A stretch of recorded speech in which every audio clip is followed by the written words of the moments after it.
Halo teman-teman semua, selamat datang di channel Story 3M, di mana kita kali ini akan menceritakan alur cerita dari manhwa yang berjudul I Became the Master of the Weakest Demon King.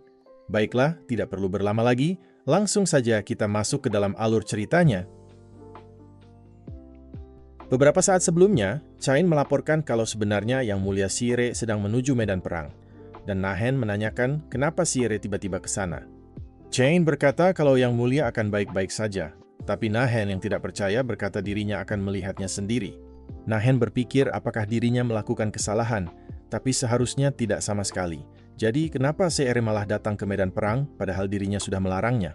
Meskipun Nahen tahu kalau Shire akan baik-baik saja, tapi kalau sampai ada satu kesalahan saja, mungkin Shire akan terluka parah dan semua usahanya akan sia-sia. Kembali ke waktu sekarang, di mana Nahen memeluk Shire sambil berkata, syukurlah dia selamat. Dan Shire meminta maaf karena sudah membuat guru khawatir. Nahen berkata kalau mereka tidak keberatan, bisakah mereka meninggalkan dirinya dan Shire sebentar? Tapi Dantalion berteriak, memangnya siapa dia sampai berani menyuruhnya? Sambil mengeluarkan tatapan mengintimidasi yang sangat mengerikan, Nahen berkata, apakah dia ingin dirinya keluarkan secara paksa? Dantalion yang merinding, tidak tahu siapa orang ini, tapi nalurinya memberitahu kalau dirinya tidak boleh mencari gara-gara dengan orang ini. Nahen kemudian menanyakan kenapa dia kepikiran untuk pergi ke medan perang, tapi Shire hanya beralasan kalau dirinya hanya ingin berguna. Shire mengatakan dirinya berhasil menaklukkan lantai 69 tanpa mendapat banyak kerugian. Bahkan dirinya berhasil mengalahkan Balthazar dan memusnahkan pasukan lantai 68. Nahen mengatakan kerja bagus. Tapi bukankah dirinya sudah bilang, kalau sampai lantai 72 kehilangan seorang Demon King, para bawahannya tidak akan lagi memiliki tempat tinggal, dan itu adalah tanggung jawab yang lebih berat daripada ikut ke medan perang. Selain itu juga, Nahen tidak ingin Shire menunjukkan kekuatannya secepat ini, karena informasi kekuatan itu adalah sesuatu yang harus mereka rahasiakan dari Demon King lainnya. Namun karena sudah terlanjur terjadi, maka kita tentukan saja langkah selanjutnya. Jadi apakah ini adalah surat perjanjian damai? Dan Shire mengatakan itu benar. Nahen berkata apakah dia berencana menyerahkan lantai 72 pada Dantalion, lalu menjadikan lantai 69 sebagai markas operasi baru, sekaligus menyerap para merchant di lantai 69, dan Shire mengatakan itu benar. Nahen berkata sepertinya Yang Mulia memahami hal ini dengan sangat jelas, dan Shire menanyakan apakah guru akan mengabulkan permintaannya. Nahen menanyakan apakah yang dia maksud itu jalan-jalan, tentu saja dirinya akan menepatinya, dan Shire mengatakan, kalau begitu, ayo kita jalan-jalan. Nahen mengatakan kalau mereka masih harus berurusan dengan Dekarabia terlebih dulu, karena orang itu tidak akan duduk manis di kursinya. Beberapa saat kemudian, Nahen menanyakan ada berapa banyak pasukan Dantalion yang tersisa, dan Dantalion berkata 250.000 angkatan darat, 50.000 pasukan berkuda, dan hampir 100 penyihir. Nahen mengatakan jumlah itu tidak terlalu banyak untuk melawan Dekarabia, tapi Dantalion berpikir apakah Shire menyuruhnya berbicara dengan hormat pada gurunya. Dantalion berkata bisa dibilang pasukannya sudah terpotong setengah akibat pertempuran sebelumnya. Dan Nahen berkata setidaknya pasukannya masih cukup. Nahen menanyakan apakah ada cara untuk melancarkan perang sambil mempertahankan infrastruktur saat ini. Tapi Dantalion meminta maaf karena banyak prajuritnya yang telah gugur. Shire mengatakan kalau mereka masih memiliki Nona Sitri, dan Nahen berkata ini akan menjadi perang penghabisan, jadi kerusakan tak terhindarkan. Shire meminta maaf karena akibat perbuatannya, semua rencana guru hancur berantakan, tapi Nahen berkata anggap saja itu sebagai pembelajaran. Nahen berpikir semuanya berjalan lancar karena dirinya sudah memainkan game ini puluhan kali, dan bukan karena dirinya jenius. Jadi untuk sekarang, dirinya harus mengatasinya sendiri. Sekarang kita berpindah ke kastil Demon King lantai 68, di mana Dekarabia mendapat laporan jika Balthazar mati dan Crowley ditangkap. Dekarabia yang marah menanyakan apakah dia masih berani menjuluki dirinya sebagai pentagram, padahal dirinya sudah mempercayainya untuk menaklukkan lantai 69. Ketiga pentagram jelas meminta maaf atas ketidakbecusan mereka, dan mereka meminta supaya Yang Mulia memberikan mereka sekali lagi kesempatan. Dekarabia berkata dirinya akan memberikan satu kesempatan pada mereka untuk membawakan kepala Dantalion, sekaligus menyeret bocah yang bernama Seri.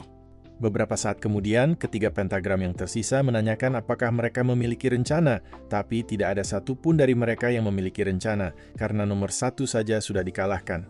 Rubia yang masih tidak percaya berkata bagaimana bisa Balthazar dikalahkan, padahal sudah memakai magic armor. Dan Sirkik berkata seharusnya dia lebih mengetahuinya lebih baik daripada siapapun. Crush berkata waktu itu dirinya juga melihat ada Elraza, salah satu Force Sword. Jadi mundur bukanlah pilihan yang buruk jika lawan mereka adalah Elraza. Crush mengatakan yang lebih mengejutkan adalah Demon King muda itu berhasil membangun kekuatannya kembali. Dan Sirkik berkata mungkin saja Seir von Devata bereinkarnasi menjadi Sere. Sirkik berkata kalau ini menjadi pertempuran terbuka, jumlah mereka masih lebih unggul. Jadi mungkin mereka harus menghancurkan mereka dengan kekuatan besar. Sirkik berkata Sitri memang sekutu mereka. Tetapi dia tidak ingin berkonflik dengan mereka. Tapi Rubia menanyakan apakah dia menyarankan mereka langsung pergi dengan kekuatan penuh? Sirkik mengatakan, singkatnya memang begitu. Tapi bersamaan dengan itu, seseorang muncul sambil memberitahu kalau pasukan musuh sudah menyerang mereka.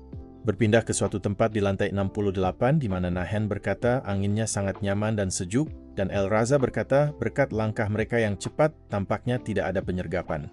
Elraza menanyakan apakah Tuan Nahen yakin bisa melakukannya tanpa bantuan Nona Sitri, dan Nahen berkata dirinya sendiri tidak yakin dengan itu. Elraza berkata Tuan Nahen yang dirinya kenal selalu terencana, bukankah seharusnya dia tidak bergerak tanpa memiliki rencana yang matang? Nahen berkata biasanya begitu, tapi beberapa hal menjadi rumit, tapi dirinya tidak akan menyalahkan komandan karena tidak mengerti niatnya Sere. Elraza menanyakan, lalu kenapa Tuan Nahen mengambil resiko sebesar ini? Dan Nahen berkata, karena dirinya pikir ini adalah jalan tercepat untuk meminimalkan korban jiwa.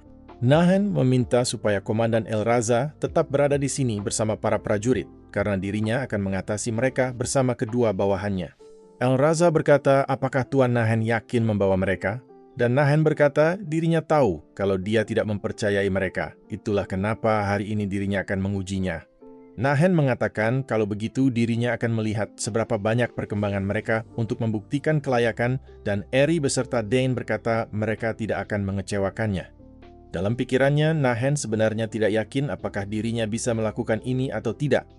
Dan meskipun tubuh kuat, tapi dirinya tidak sejauh mana batasannya.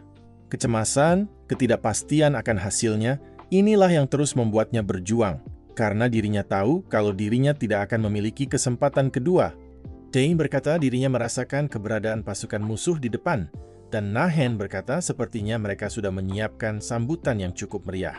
Dane berkata mereka sudah menyiapkan formasi di ujung jalan lembah ini, jadi sepertinya mereka sudah siap untuk mengepung mereka. Nahen berkata kalau begitu mereka berdua akan mendukungnya dari belakang, karena dirinya akan membalas sambutan meriah yang sudah mereka berikan. Beberapa saat kemudian, pasukan Dekarabia melaporkan jika ada satu musuh yang muncul dari lembah, tapi hanya ada satu orang yang datang. Sirkik menanyakan apakah dirinya salah melihat, tapi Crush berkata mungkin saja itu adalah jebakan supaya mereka lengah. Crush mengatakan mereka akan menunggu di sini dan mengirim pengintai untuk mengukur pergerakan mereka, dan Sirkik berkata dirinya setuju.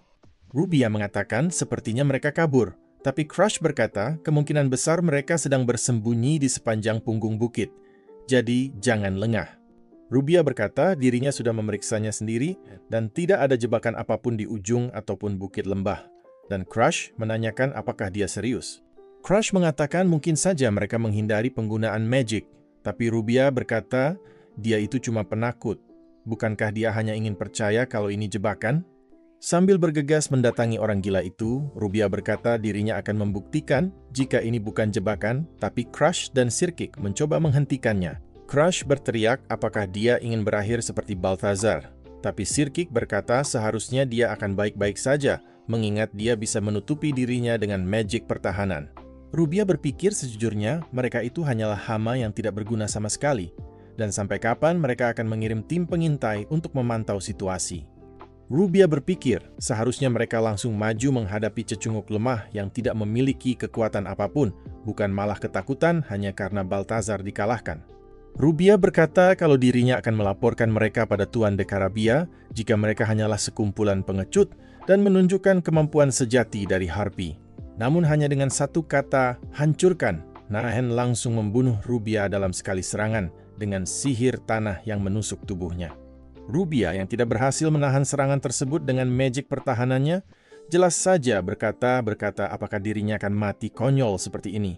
Jelas saja Crush dan Sirkik langsung berteriak memanggil Rubia. Tapi sayangnya, dia sudah mati konyol karena mengira jika Nahen tidak memiliki kekuatan apapun. Crush berkata ini sial, kenapa Rubia bisa mati dalam sekali serang? Dan Sirkik berkata dirinya tidak bisa merasakan mana atau aura dari pria itu. Nahen menanyakan kenapa mereka hanya duduk manis di atas kuda mereka. Bukankah teman mereka sudah mengorbankan dirinya untuk mengukur kekuatan lawan? Sambil mensummon seekor paus putih yang sangat besar, Nahen berkata kalau dirinya akan membereskan mereka semua. Dan itu jelas saja membuat pasukan Dekarabia ketakutan. Nahen kemudian memerintahkan agar Leviathan menghabisi seluruh pasukan musuh dan jangan biarkan satupun dari mereka keluar hidup-hidup.